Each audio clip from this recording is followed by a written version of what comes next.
Hi, welcome to my channel. నేను మీనాని. ఉస్తాద్ భగత్ సింగ్. చాలామంది YouTubers, చాలామంది రివ్యూలు రాసేవాళ్ళు ఈవెన్ సినిమా కూడా చూడకుండా ఇష్టానుసారంగా రివ్యూలు ఇచ్చి సినిమాని ఏదో చేసేద్దాం, నలిపేద్దాం, ఏదో అనుకున్నారు. కానీ అది పవన్ కళ్యాణ్ సినిమా. పవన్ కళ్యాణ్ గారి సినిమాకి ఫ్లాప్ టాక్లు వస్తేనే వేరే వేరే రికార్డులు లేచిపోతాయి. అలాంటిది సెకండ్ హాఫ్ బాగుంది, ఫస్ట్ హాఫ్ పర్లేదు, అబోవ్ యావరేజ్ టాక్ పడింది. సో దీన్ని బట్టి మీరు అర్థం చేసుకోవచ్చు ఉస్తాద్ భగత్ సింగ్ అనే సినిమా ప్రజెంట్ ఏ రేంజ్లో కలెక్షన్లు కుమ్ముతుంది అనే విషయాల గురించి మాట్లాడుకుంటే, నో హైక్స్, నో ప్రీమియర్స్. ఇది గుర్తుపెట్టుకోండి. తెలుగు రాష్ట్రాల్లో ఎక్కడా కూడా, ఈవెన్ జస్ట్ ఆంధ్రాలో ఒక షో ఎక్స్ట్రా పడినట్టుంది. సో ఇవన్నీ పరిగణనలోకి తీసుకుంటే ఉస్తాద్ భగత్ సింగ్ అనే సినిమా డే 1 దాదాపు 70 కోట్ల వరకు కొడితే, ఇక డే 2 ఏంటంటే పరిస్థితి, డే 2 ఊహించిన దానికంటే చాలా దారుణంగా డ్రాప్స్ పడ్డాయి. ఇది ఒప్పుకోవాల్సిందే. ఎందుకంటే చెప్తున్నా కదా భయ్య, ఇప్పుడు సోషల్ మీడియాలో ఈ వీడియోలు ఈ రివ్యూలు చేసిన వాళ్ళు బేభత్సం అంటే బేభత్సంగా ఆడేసుకున్నారు సినిమాతో, మామూలుగా కాదు. యాక్చువల్లీ నాకు అసలు బోరే కొట్టిన సినిమాలో, ఈ సినిమాలో ఈ కథ లేదు, అది లేదు, ఇది లేదు, సినిమా ఆడు చూశాడో లేదో తెలియదు కానీ ఇష్టానుసారంగా ఆడుకున్నారు. అలా ఆడుకోవడం వల్ల మరి ఏమో తెలియదు కానీ డే 1 అయితే విపరీతమైన డ్రాప్స్ పడ్డాయి. కానీ అనూహ్యంగా రంజాన్ రోజు, ఈరోజు ఎలాంటి బుకింగ్స్ పడ్డాయి అంటే గంటకి 10 నుంచి 15,000 టికెట్లు బుక్ మై షోలో బుక్ కావడం. ఇక డిస్ట్రిక్ట్ యాప్లో, ఇక ఆఫ్లైన్ ఇవన్నీ మాట్లాడుకుంటే ఆల్మోస్ట్ ఈ సినిమా 100 కోట్ల వరకు ఈ 3 రోజుల్లో కలెక్ట్ చేసింది అనేది వాస్తవం. సో ఇక బ్రేక్ ఈవెన్ కొట్టాలంటే ఈ సినిమా ఏంటి పరిస్థితి అంటే, ఈ సినిమా బిజినెస్ అయిందో 140 కోట్ల వరకు అంతవరకు అయింది. సో నాకు తెలిసి ఆల్మోస్ట్ ఈ ఆదివారం తర్వాత సినిమా పరిస్థితి అటు ఇటు అయిపోద్ది. ఇక నెక్స్ట్ కళ్యాణ్ గారి అభిమానులు కూడా ఫిక్స్ అయిపోండి, మీకు ఇంకొక 2-3 సంవత్సరాల వరకు సినిమా ఉంటుందో లేదో కూడా తెలియదు. నెక్స్ట్ సురేందర్ రెడ్డి గారి సినిమా పరిస్థితి ఏంటి, ఇవన్నీ అంటే సురేందర్ రెడ్డి గారి సినిమాకి అప్పుడే ట్విట్టర్లో చెప్పేస్తున్నారు, అప్పుడే మాకు అనిరుద్ధ్ కావాలి, సాయా భయంకర్ కావాలి, ఇంకా స్టోరీలు కూడా మీరే పంపించేస్తే వాళ్ళు తీస్తారు. సో ఇప్పుడు ప్రజెంట్ ఈ కలెక్షన్ విషయాల గురించి మాట్లాడుకుంటే, ఎందుకంటే అలా అన్నాను భయ్య, చాలామంది ఫ్యాన్స్ అనే ముసుగులు ఇప్పుడు ఏం చేస్తున్నారంటే, బాగున్న సినిమాలు కూడా బాగాలేదు అంటే ఒక అటెన్షన్ వస్తుంది, వేరే యాంటీ ఫ్యాన్స్ నుంచి మనం ఒక అటెన్షన్ డ్రాప్ చేయొచ్చు అనే పిచ్చిలో బాగున్న సినిమాలకు కూడా ఒక రకరకమైన రివ్యూలు, రకరకమైన ఏవో వాడు నచ్చేసి రాసుకుంటాడు. ఎస్, భావ ప్రకటన స్వేచ్ఛ మనకి ఇండియాలో పెద్ద హక్కు, అది ఎవరు నచ్చినట్టు మనం మాట్లాడవచ్చు. సో ఇప్పుడు ఈ డిస్ట్రిబ్యూటర్లు ఇప్పుడు సినిమా ఎంతవరకు కలెక్ట్ చేయొచ్చు అనే విషయాల గురించి మాట్లాడుకుంటే ఈజీగా ఈ సినిమా బ్రేక్ ఈవెన్ కొడుతుంది భయ్య. ఇప్పుడు ఈ 3 రోజులు నెక్స్ట్ ఆదివారం, ఇంకా నాకు తెలిసి ఈ సినిమాకి మెయిన్ ఇప్పుడు దెబ్బ పడింది అంటే దురంధర్. ఇప్పుడు ఈ రోజు నుంచి తెలుగు రాష్ట్రాల్లో తెలుగులో కూడా అవైలబుల్ ఉంది. దురంధర్ అనే సినిమా అది అల్టిమేట్, ఇంకా అది పక్కన పెట్టండి. ఇప్పుడు ఉస్తాద్ భగత్ సింగ్ అనే సినిమా ఇప్పుడు మనకి పరిస్థితి ఏంటంటే రకరకాల న్యూస్లు వస్తున్నాయి. ఉస్తాద్ భగత్ సింగ్ సినిమాకి తెలుగు హీరోలు కూడా సపోర్ట్ చేయలేదు, తెలుగు హీరోలు ఎవడో ట్వీట్ చేయలేదు, అది ఇది ఏదో మాట్లాడుతున్నారు. ఇది ఎంత దారుణం అంటే భయ్యా, హీరోల పని అదేనా చెప్పండి. ఓకే, మన దురంధర్ సినిమాకి విష్ చేశారు అల్లు అర్జున్ గారు, ఎన్టీఆర్ గారు, రామ్ చరణ్ గారు, మహేష్ బాబు గారు అందరూ విష్ చేశారు. అలా అని చెప్పి ఇప్పుడు ఉస్తాద్ భగత్ సింగ్ కూడా విష్ చేయాలని ఎవరైనా రాజీ పెట్టాడా? ఏంట్రా బాబు మాట్లాడతారు.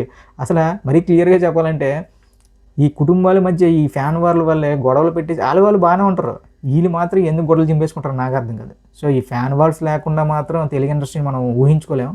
ఫ్యాన్ వార్స్ ఎంత బాగుంటాయో, ఆ ఫ్యాన్ వార్స్ వల్ల మితిమీరిపోయి ఇష్టానుసారంగా మాట్లాడి పాపం ట్విట్టర్ నుంచి కూడా చాలామంది పెద్ద పెద్ద సెలబ్రిటీలు బయటకు వచ్చేస్తున్నారు.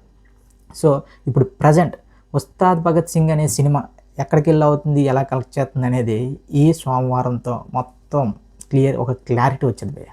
అంటే ఇది 250 కోట్లు కొట్టద్ది, 350 కోట్లు కొట్టద్ది అని నేను చెప్పట్లేదు, కానీ బ్రేక్ ఈవెన్ అవుతుంది, ఎవరికి ఎలాంటి నష్టాలు లేకుండా మాత్రం కళ్యాణ్ గారి సినిమా చాలా సేఫ్గా వెళ్తుందని ఒక మాట అయితే చెప్పగలరు. సో దీనికి తోడు చాలామంది నన్ను మెసేజ్ల్లో వాటిలో మాట్లాడిన కూడా అంటున్నారు ఏంటంటే, ఎవడి ఇష్టం ఆడేది కదా, ఎవడి భావ ప్రకటన స్వేచ్ఛ వాడేది కదా, వాళ్ళు నెగిటివ్ చేస్తే మీకేంటన్నా అన్నట్టు మాట్లాడుతాను. నేను కూడా అదే చెప్తున్నాను. ఒక రివ్యూ చెప్పేటప్పుడు ఆ సినిమాలో ఉన్న ప్లస్ పాయింట్లు, మైనస్ పాయింట్ల గురించి అట్ ద సేమ్ టైం ఒక విమర్శలా ఉండాలి. కానీ మరీ ఒక ఆ సినిమాని విమర్శించవచ్చు, కానీ ఆ మనుషుల్ని, ఆ డైరెక్టర్కి సినిమా తీయడం వచ్చా, లేదంటే ఇంకా కెమెరా యాంగిల్ ఏంటి అలా ఉంది, శ్రీలీలకి యాక్టింగ్ వచ్చా, కళ్యాణ్ గారికి హెయిర్ స్టైల్ బాగాలేదు, ఇలాంటివన్నీ వింటుంటే అసలు ఆ సినిమా చూశాడా లేదంటే సినిమాకు ముందే.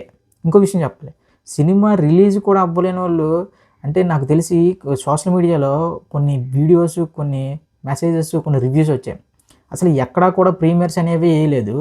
ఇండియాలో ఉన్నోళ్ళు కూడా రాత్రి 2-3 గంటలకి రివ్యూలు పెట్టారు. అంటే దీని అర్థం ఏంటి అంటే వీళ్ళకి సినిమా చూసామా లేదా అని కాదు, సినిమా నుంచి ఏదైనా అంటే వీళ్ళు ముందుగానే ఒక రివ్యూ అనేది రాసి పెట్టుకోవడం, లేదంటే ఒక వీడియో అనేది షూట్ చేసి పెట్టుకోవడం జరుగుతుంది.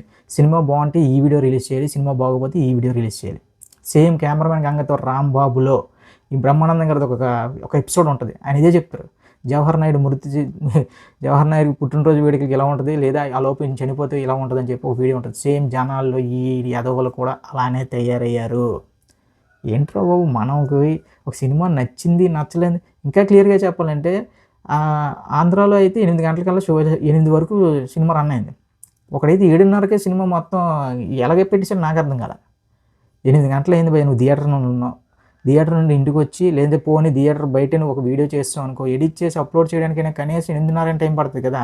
అలాంటివి ఏవీ లేకుండా జస్ట్ 8 గంటలకి సినిమా అయిపోతే 5 గంటల షో 8:10 కల్లా వీడియోలు అప్లోడ్ చేసిన పెద్ద మనుషులు చాలామంది ఉన్నారు. సో దీన్ని బట్టి అర్థమవుతుంది ఏంటంటే, ప్రొడ్యూసర్లు, ఈ డిస్ట్రిబ్యూటర్లు, ఇంకా ఎగ్జిబిటర్లు అని చెప్పి లేదా హీరోలు అని చెప్పి డబ్బులు లాగేద్దాం అనుకుంటున్నారు, మరి ఏమో తెలియదు. కానీ అలాంటి పప్పులు ఏవి ఉడకవు. వన్స్ సినిమాలో కానీ సత్తా ఉంటే మాత్రం ఎవ్వడు ఆపలేడు. ఉస్తాద్ భగత్ సింగ్ అనే సినిమాకి మెయిన్ పెద్ద ఒక అవరోధం కానీ ఒక పెద్ద దానికి అంటే సినిమా వెనకబడ్డానికి గల ముఖ్య కారణం అయితే మాత్రం నాకు తెలిసి హరిహర వీరమల్లు ఒక సినిమా ఒకటి, నెక్స్ట్ మిస్టర్ బచ్చన్ అనే సినిమా ఒకటి, దానికి తోడు ఓజీ వచ్చిన కొన్ని నెలల్లోనే మళ్ళీ ఈ సినిమా పడడంతో అసలు కొంతమందికి అయితే ఈ సినిమా రిలీజ్ అయిందా లేదనేది కూడా తెలియలేదు అనేది వాస్తవం. సో ఓవరాల్గా ఉస్తాద్ భగత్ సింగ్ అనే సినిమా బ్రేక్ ఈవెన్ కొట్టాలని చెప్పి మనస్ఫూర్తిగా కోరుకుందాం. నెక్స్ట్ ఇక నుంచి మన థియేటర్లో పెద్ద సినిమాకు సంబంధించిన అప్డేట్లు అయితే మాత్రం దద్దరిల్లిపోతాయి.